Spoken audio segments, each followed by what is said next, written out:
Bonjour les amis, j'espère que vous allez bien. Je suis Pascal Trifingui. On est à Rio de Janeiro, au Brésil, dans la belle Amérique du Sud. Amérique qui tire son nom de Americo Vespucci, un Italien passionné de cartographie. Il semble même que cette carte ait été volée au Portugal. Que dit l'histoire? Que dit l'enquête? Eh bien, l'histoire et l'enquête, elles nous disent qu'on vit quand même dans un monde de personnes qui fonctionne comme un Mac qui peut fonctionner sur PC. C'est-à-dire que le disque dur est partagé en deux. Il y a une partie qui marche avec un logiciel qui fonctionne bien. Et de l'autre côté, il y a une partie qui marche pas avec ou mal avec un logiciel complètement foireux qui est une éponge et qui est un plaisir pour des parasites et des entités hostiles de venir espionner et de venir prendre possession de votre matériel informatique. Ce qui se passe dans le domaine de l'ordinateur est le reflet de ce qui se passe dans votre être. Normalement, un être humain, il a un système immunitaire et sa personnalité, elle est structurée en 5 éléments. L'élément terre, l'élément eau, l'élément feu, l'élément air et l'élément espace. Dans le bouddhisme, ça correspond à 5 grandes qualités. C'est-à-dire que normalement, vous êtes capable de capter toutes les informations de l'univers et vous projeter dans n'importe quelle situation pour en retirer de la sagesse. C'est ce qu'on appelle l'intelligence omniprésente. Ensuite, vous êtes confiant, vous avez confiance en vous, vous avez confiance en Dieu, vous avez confiance en l'univers, vous avez confiance dans les lois de l'univers et votre capacité à vous en soustraire. Ensuite, évidemment, vous êtes empreint de compassion, c'est-à-dire que vous sentez la souffrance des autres et vous ne leur imposez pas de souffrance.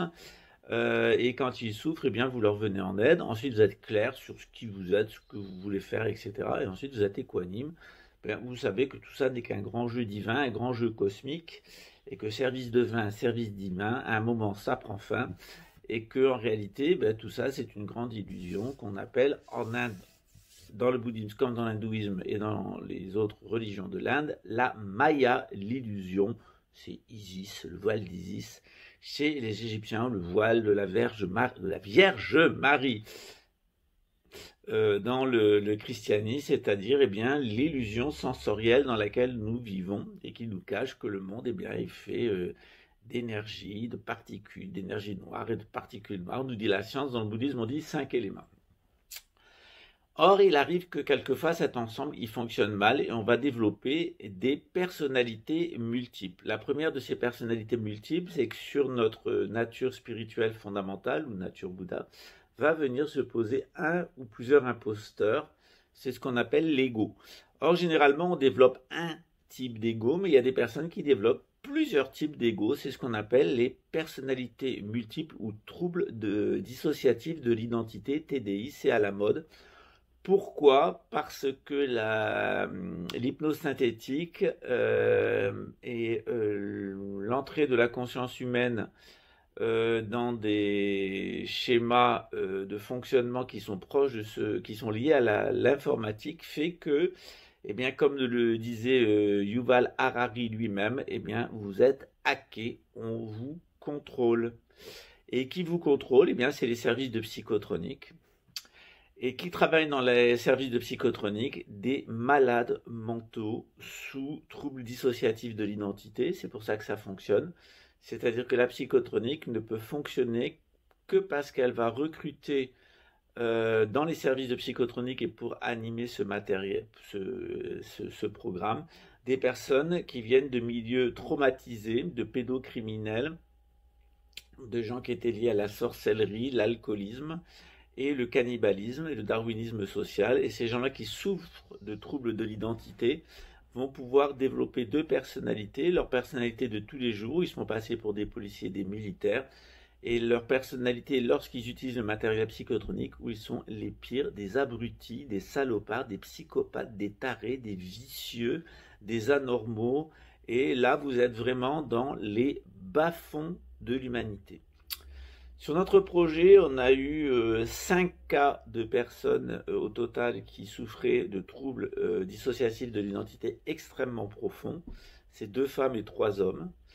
Ils avaient tous un passé qui était lié à l'armée, à la police ou au service de psychotronique en particulier, et ils venaient tous de familles en dysfonctionnement, c'est-à-dire où le père était absent, où la mère était folle et ne voulait voir qu'une partie de la réalité. Et pour un, deux, trois d'entre eux, c'était un passif pédocriminel, c'est-à-dire pour deux des femmes et un des hommes, c'était des abus sexuels par le père dans l'enfance, dont pour une avec un ecclésiastique. Donc c'est une question qu'on s'est posée en marge du travail d'Alexandre Le Breton et du travail que je fais de mon côté, parce que moi j'étais pas très très chaud pour travailler avec des gens qui souffrent de troubles dissociatifs de l'identité.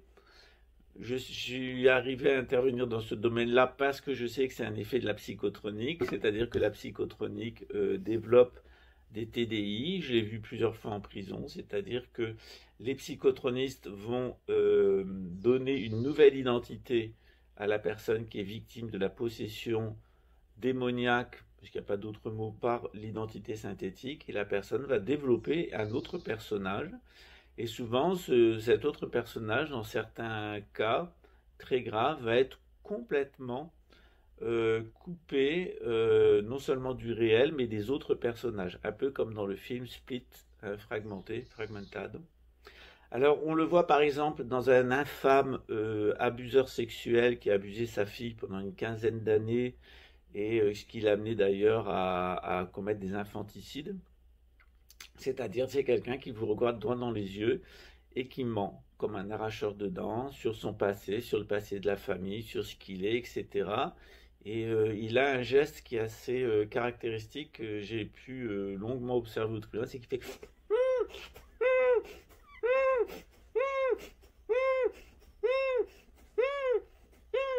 cette espèce de geste comme ça. Ils l'ont tous.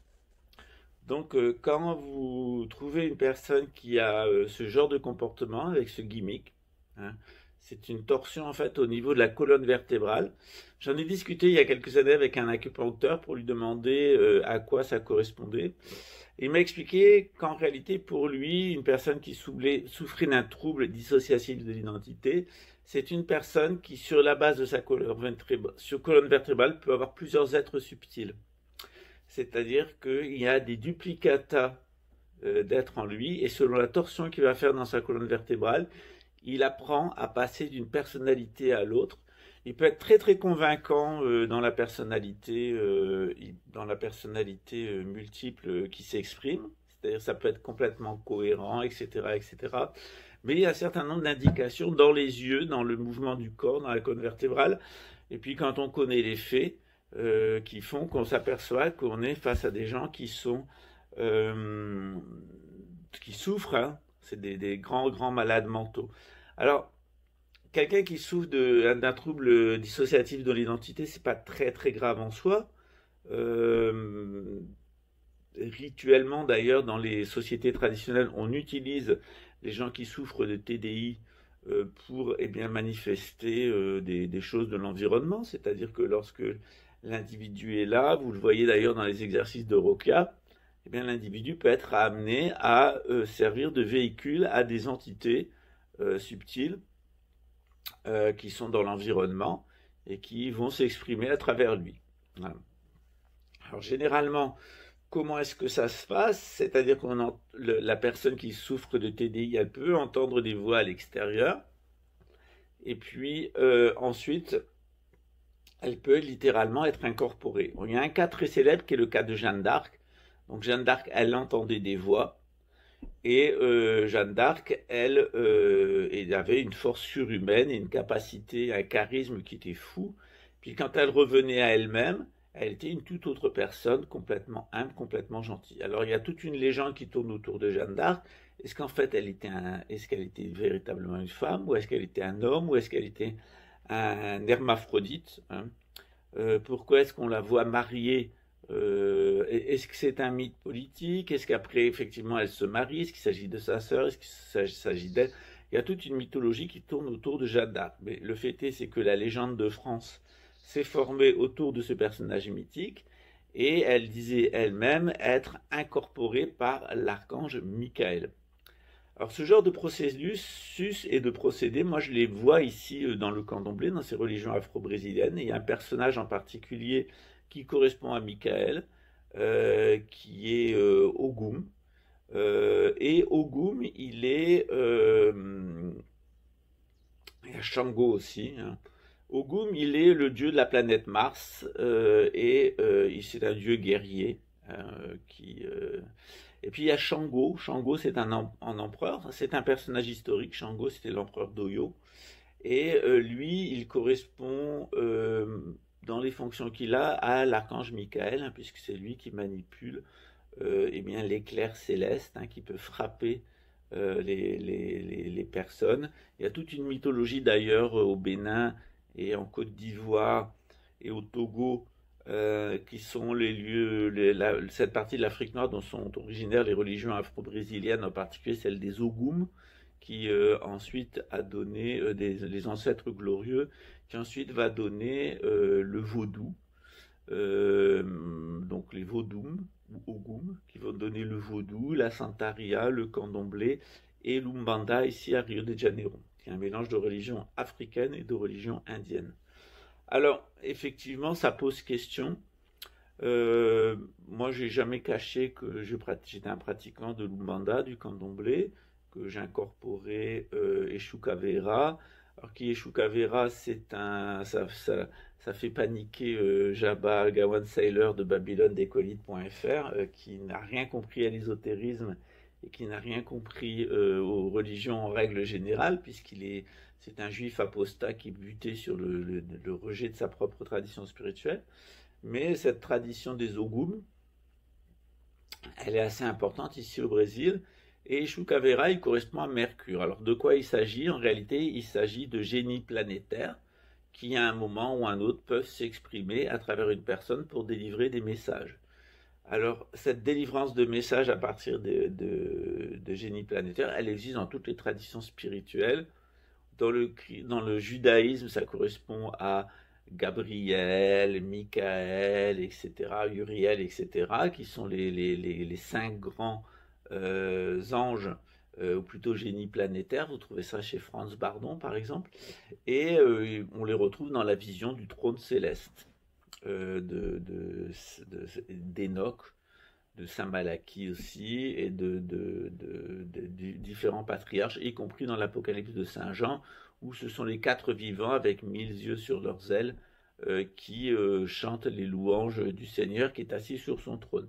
Évidemment, il s'agit d'une structure cosmique en fractal, et ça correspond évidemment à l'étoile polaire, hein, au chariot de l'étoile polaire, et puis évidemment aux 4 constellations du zodiaque qui correspondent aux 4 étoiles majeures qui sont visibles dans notre ciel le long du cercle du zodiaque, c'est-à-dire Régulus, Forma-Holt, Aldébaran, etc., qui sont les 4 étoiles, j'oublie toujours la 4e, pardon, qui sont les 4 étoiles les plus brillantes qu'on peut voir dans le ciel au cours de l'année. Voilà.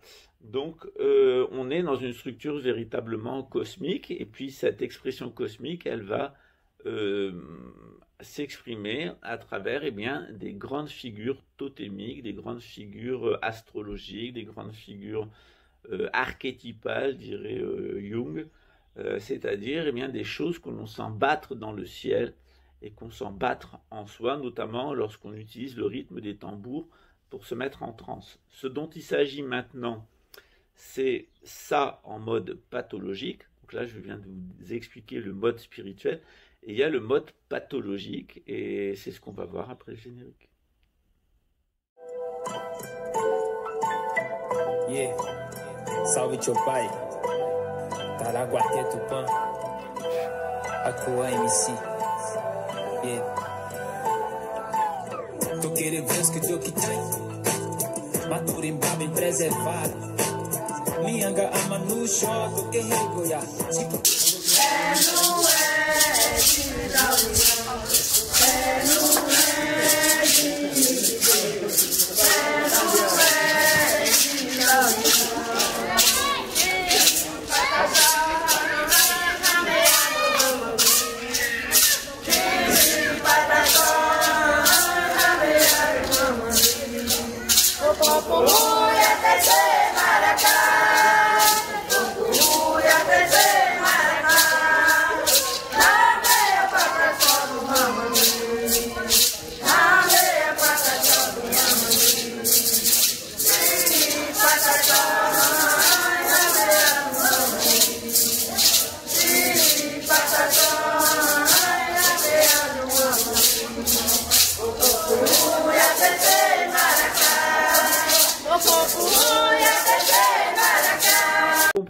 ce qu'est le mode pathologique de ces grands principes cosmiques, hein, eh bien, on peut se référer à un texte du bouddhisme tibétain qui est le Bardo Thodol, donc le livre des morts tibétains, où on vous explique que toutes ces grandes figures cosmiques, il y en a 44 bénéfiques et il y en a 56 qui sont courroucées. C'est-à-dire que ces 44 cosmiques, elles sont bénéfiques, elles sont bonnes, elles nous guident dans le droit chemin, comme on dit dans la formule musulmane, dirige-nous dans le chemin droit, dans le chemin de ceux qui comblent de tes bienfaits. Puis il y a 56 courroucés, non pas celui de ceux qui encourent ta colère, ni celui de ceux qui s'égarent. Donc il y a des gens qui, ces grands principes cosmiques, ne vont pas les exprimer de manière bénéfique, de manière constructive, ils vont les exprimer de manière courroucée, c'est-à-dire soit dans la confusion mentale la plus totale, soit dans des pulsions de destruction. Et dans les trois pulsions de destruction fondamentales, le bouddhisme nous met en garde sur l'ignorance, le désir et l'aversion. Alors normalement, on doit avoir de l'aversion pour le cannibalisme, c'est quelque chose qui doit nous répugner. Normalement, on doit avoir du désir pour faire des choses justes, c'est ce qu'on appelle le dharma. Et puis, normalement, eh bien, dans les pulsions sexuelles, on doit ignorer ses propres enfants et les membres de sa famille, de son sang. Voilà. Donc, on a à la fois l'ignorance, on doit ignorer les pulsions sexuelles qui sont liées à ses descendants et ses ascendants. On n'a pas de sexe avec ses parents, on n'a pas de sexe avec ses enfants. Hein. Donc c'est le rejet de la pédocriminalité et le rejet de l'inceste. Hein. Ensuite, eh bien, il y a le désir, c'est-à-dire qu'on doit désirer agir bien. Alors il y a des personnes qui désirent, chez qui ça va s'inverser, c'est-à-dire elles vont désirer agir mal. Elles sont destructrices, elles ont du plaisir au mal, elles sont vicieuses. Et puis ensuite, évidemment, il y a l'aversion. Donc on avait l'ignorance, on doit ignorer, on avait le désir d'agir bien, puis on a l'aversion. L'aversion, c'est celle qui fait que on a de l'aversion pour un serpent. Or, il y a des personnes qui vont eh bien, ne plus avoir d'aversion pour le cannibalisme, qui vont aimer le cannibalisme et s'y adonner. Hein, il n'y a plus ce côté aversif chez le cannibalisme. Et c'est très certainement un des niveaux d'analyse du mythe de la consommation du fruit de l'arbre de la connaissance du bien et du mal. C'est le moment eh bien, où le serpent n'est plus cause d'aversion, mais il est cause de séduction. C'est-à-dire qu'au lieu de fuir le serpent, eh bien, on cultive la compagnie du serpent. Et qu'est-ce qui se passe? Eh bien, quand on rentre dans le cannibalisme, eh bien, il y a les yeux de l'être humain s'ouvrent. Pardon, et il chute au plus bas de ce qu'il est, c'est-à-dire qu'il devient un singe, un macaque. Et donc ce comportement de singe, de macaque, je vous l'ai largement décrit. D'ailleurs, dans notre projet, on a eu un couple de frères et sœurs béninois qui ont commis l'inceste, c'est-à-dire les deux couchaient ensemble quand ils étaient petits, deux tordus. Donc, bien entendu, ils ont été recrutés par nous nuire, par les 5 cinglés, en particulier le trio de psychopathes. Et on s'est aperçu qu'il y avait une véritable nécessité d'apporter un outil thérapeutique à ces gens-là, parce qu'ils fonctionnent toujours sur le même schéma, et on l'a vu dans les vols qu'on a subis, et puis les opérations de magie noire qui ont été dirigées contre moi, parce qu'il y en a eu beaucoup, qui ont été faites par ces 3 personnes, plus les 2 béninois. Tout ce qui a d'ailleurs amené ces délires avec les voyants, les accidents de voiture, etc., etc., etc., parce que les voyants voient tout à l'envers, donc les voyants lui ont dit au principal protagoniste pédocriminel qu'il allait mourir d'un accident de voiture, ce que moi-même j'avais vu d'ailleurs en lui tirant les cartes, mais le voyant lui a dit que c'était de ma faute. Mais en réalité, c'est pas de ma faute. Il est dans un accident de chariot, c'est-à-dire qu'il est il a perdu le pôle, c'est-à-dire il est une personnalité multiple, c'est-à-dire qu'il y a le personnage qui va sourire, qui va être le numéro 1 Instagram de l'année, puis derrière il y a l'ordure qui se tape sa fille à la maison, puis tout le reste derrière. Voilà.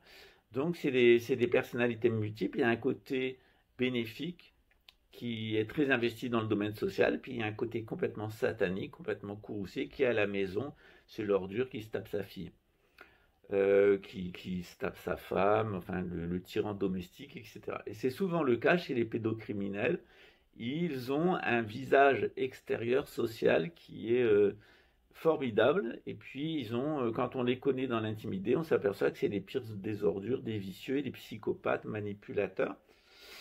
Cette tendance-là, elle fait l'objet d'un téléfilm italien qui s'appelle Don't Leave Me.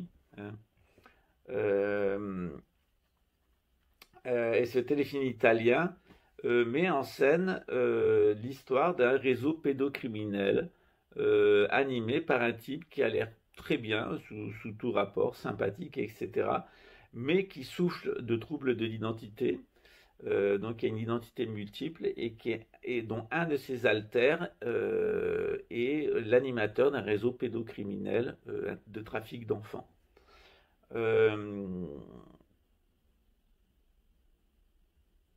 Rentrer dans ce domaine-là et être en contact avec des personnes qui souffrent de troubles dissociatifs de l'identité, c'est assez dur. Moi, j'ai eu beaucoup de chance dans ma vie parce que dans le milieu tibétain, dans le milieu du candomblé, j'ai rencontré que des personnes qui l'utilisaient d'un point de vue bénéfique, c'est-à-dire pour être en contact avec ces génies planétaires, avec ces entités qui sont bonnes.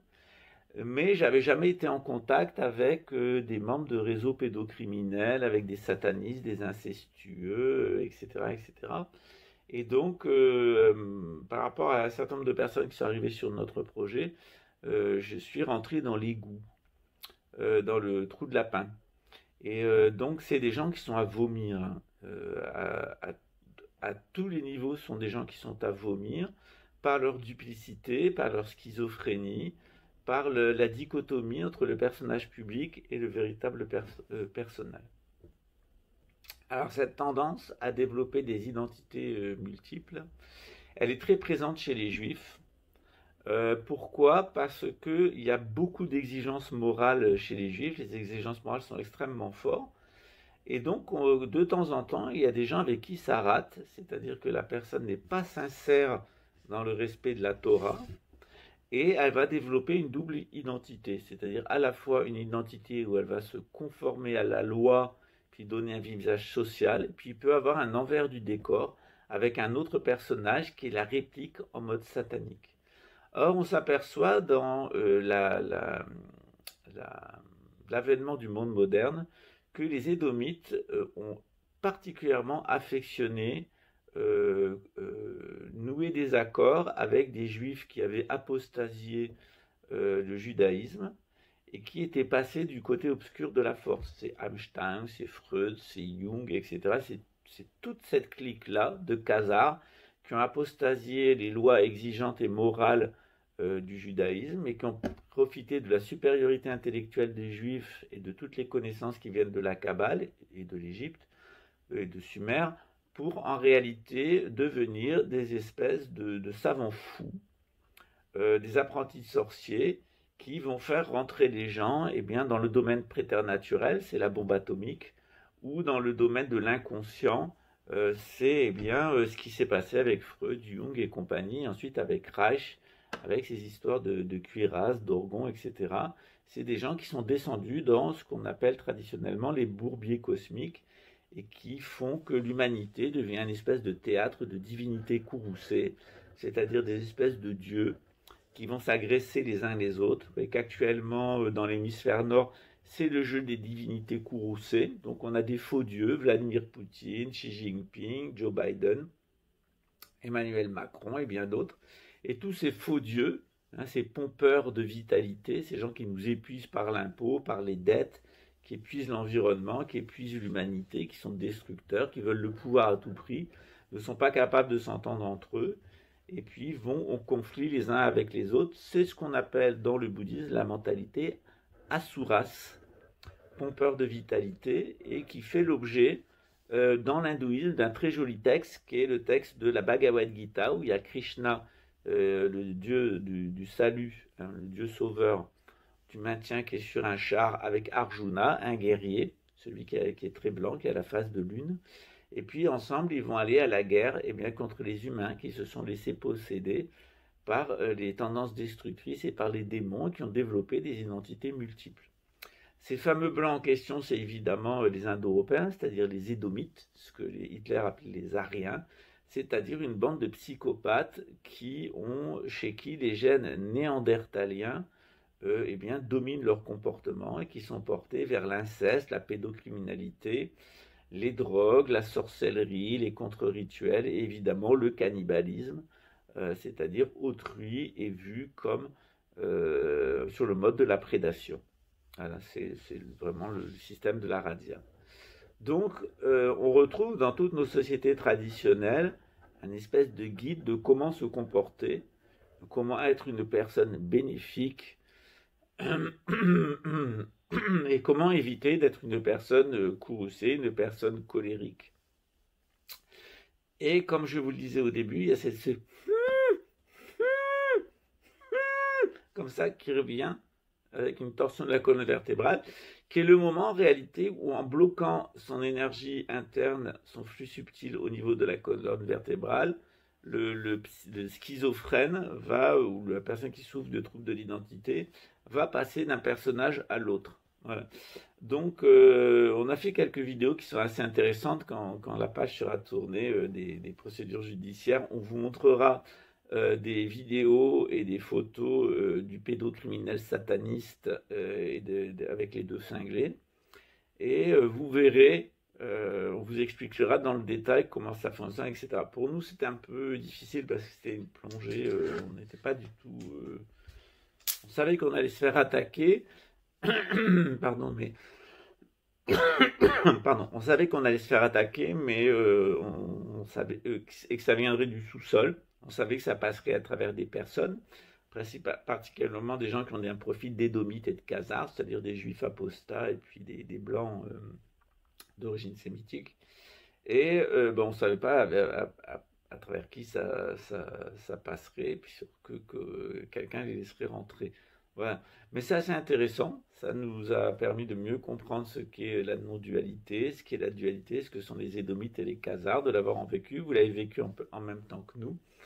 Donc il est clair que dans la situation actuelle, vous allez de plus en plus entendre parler des troubles dissociatifs de l'identité, vous allez de plus en plus entendre parler des identités démoniaques. Pourquoi ? Parce que la psychotronique, avec l'identité synthétique, a ouvert la boîte de Pandore. C'est-à-dire que presque 100% des gens qui interviennent dans le domaine de la psychotronique sont des gens qui ont été victimes d'abus sexuels dans leur enfance ou qui viennent de milieux pédocriminels, en particulier toutes ces écoles du psychopathe allemand Théosophe, où la pédocriminalité est sous-jacente dans cette secte. Et je ne peux pas nommer les choses pour rester dans le cadre de la loi, mais tout le monde aura compris de qui il s'agit.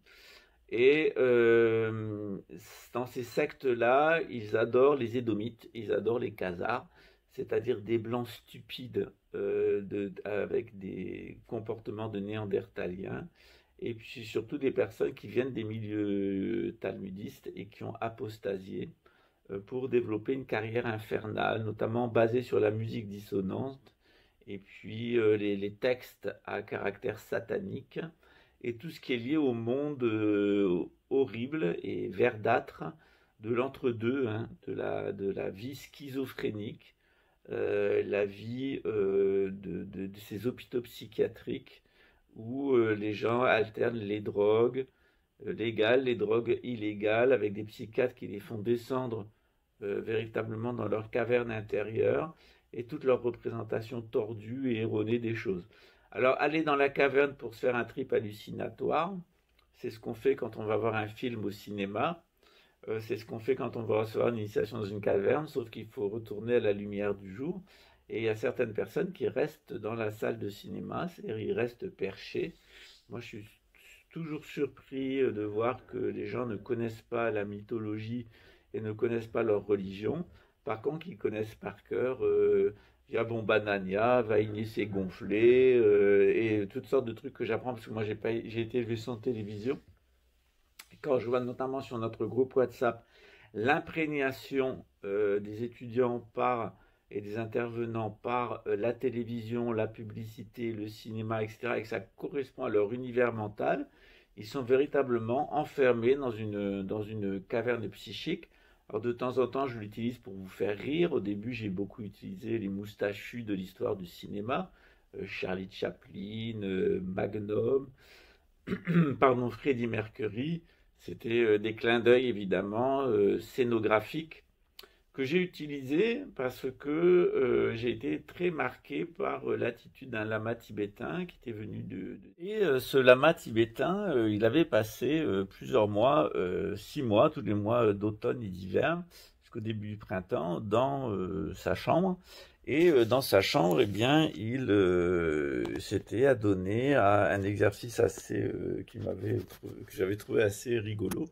C'est qu'il regardait tous les feuilletons français avec son traducteur. Il est sorti, il parlait parfaitement le français, et puis il avait des référents. Et je me suis aperçu que pour enseigner le bouddhisme, eh bien, il utilisait votre univers mental, celui de la caverne dans laquelle la pédocratie à la française vous a enfermé, hein, pour continuer à vous illusionner. C'est-à-dire le colonialisme, c'est véritablement du cannibalisme, c'est de dévorer autrui par la radia. La République française s'est installée par des rituels, les rituels républicains, le mariage républicain, les grandes messes républicaines, etc., le football, etc., tous les grandes commémorations qui sont des manipulations collectives sur la base du nationalisme, du socialisme ou du capitalisme. Et puis de l'autre côté, au final, c'était pour vous cacher que les gens qui vous gouvernent, c'est des pédocriminels. Et c'est des incestueux, et qu'ils sont en communication de cette manière-là avec les démons, les asuras, et que c'est véritablement un gouvernement satanique. La pédocratie à la française, c'est le gouvernement de Satan, et il prendra fin lorsque les Français seront retournés à la foi. Mais pour l'instant, eh bien, ils préfèrent l'inceste, la pédocriminalité, les troubles dissociatifs de l'identité, ils préfèrent les rituels républicains et ils préfèrent le cannibalisme. Eh bien, tout simplement à ce que proposait le christianisme, c'est-à-dire un cannibalisme sublimé à travers l'Eucharistie, les rituels de la messe, et puis des règles morales assez strictes dans ses rapports avec les enfants, en tout cas avec ses propres enfants.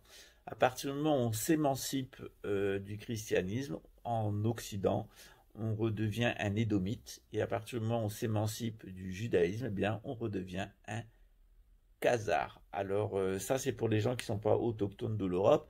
Sinon, les Bretons, comme nous, on est déjà fétiques, et donc on sait à quoi s'en tenir. C'est pour ça que la France, dans l'avenir, sera protégée face à la Troisième Guerre mondiale, parce qu'il est juste que les Japhétiques, à qui appartiennent l'Europe et le monde de l'Atlantique, soient protégés, eh bien, de l'influence désastreuse des Édomites et des Khazars. Voilà. Si vous voulez trouver un Édomite, eh bien, il y avait Pédovski, le grand gogol qui se tapait sa fille.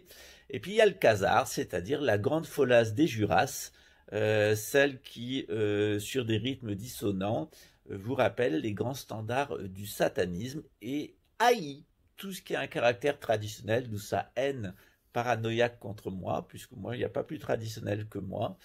Et quand, en plus, je suis juif d'origine comme lui, et en plus musulman, ce qui n'est pas, sinon c'est une peur bleue, et homosexuel et franc-maçon, ça commence à le perturber sérieusement. Mais vous inquiétez pas, il va recevoir quelqu'un sur sa chaîne qui vous dira qu'il a un frère pédocriminel satanique dans la franc-maçonnerie et que sa femme est une juive apostate. D'ailleurs, son fils a épousé une juive apostate. On est là dans les égouts de l'histoire du khazarisme et de l'édomisme, et vous les avez vécus en live. Elle est pas belle la vie.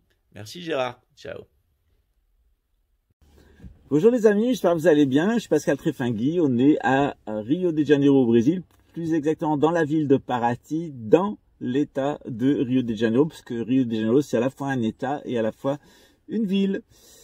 Qu'est-ce qu'on fait là? Eh bien, figurez-vous qu'en 2019, il y a un certain nombre de personnes autour de moi qui ont trouvé intéressant l'idée qu'on puisse expérimenter ensemble l'idée de vivre comme je vis moi au Brésil, c'est-à-dire selon la synarchie, en quittant la métropole, les grands centres urbains, et puis tout ce qui est en train de se mettre en place, c'est-à-dire la normalisation de la sexualité déviée, en particulier l'inceste, la pédocriminalité, qui deviennent une norme. Sortir de la pensée synthétique générée par des ordinateurs et qui influence de plus en plus l'être humain, sortir de l'ambiancement psychotronique avec ses qualités, avec ses défauts. Ses défauts, c'est que particulièrement, défaut principal, c'est que ça va vous mettre en contact avec toute la racaille que la République recrute pour animer les services de psychotronique, c'est-à-dire vous écouter. Et malheureusement, il y a aussi de l'influencement subtil. C'est comme quelqu'un que vous avez à la maison, il finit par vous influencer. Et comme on est allé chercher des chiens, les bordis des bordis, et tout ce que la France pouvait compter comme dégénérés, comme cinglés, comme fils d'alcooliques, de prostituées, de bandits, de voleurs, de violeurs, de menteurs, d'assassins et de psychopathes, vous imaginez l'effet qu'il y a. Il y a une espèce de contamination criminelle voulue, un ambiancement criminel de la société, auquel se rajoutent des suggestions les plus idiotes, d'agresser son voisin, de tuer, de tabasser sa femme, etc. C'est présenté aux policiers comme en fait une politique de prévention qui permettrait d'identifier les cas qui basculent, etc. Mais en fait, tout ça, non, c'est un argument pseudo-scientifique qui ne tient pas d'ailleurs quand on regarde les statistiques, quand elles ne sont pas truquées. Et encore que les statistiques, c'est pas la vérité absolue, hein, c'est la meilleure façon d'avoir scientifiquement tort. Donc cette espèce d'ambiancement négatif, il vise à entretenir ce qu'on appelle le cannibalisme social, soit au propre, c'est-à-dire manger de la chair humaine, soit au figuré, et c'est-à-dire ce qu'on appelle communément le darwinisme social, c'est-à-dire que dans un espace qui est de plus en plus menacé par les activités humaines, éliminer jusqu'à 7 milliards d'individus. C'était la proposition des Guidestone, hein, parce que la proposition des Guidestone, c'est d'en rester que 500 millions de casaroédomites sur Terre, guider le climat, la reproduction et la pensée de manière synthétique, totalement artificielle, et puis d'autre part, créer artificiellement des soi-disant nations qui seraient des caricatures nationalistes, hein, de type nazi, qui seraient implantées à différents endroits de la planète et qui ensuite seraient sous l'égide d'une gouvernance mondiale avec un tribunal mondial et une tête mondiale menée par les banquiers et les industriels qui entourent la couronne britannique. Alors c'est un projet fou,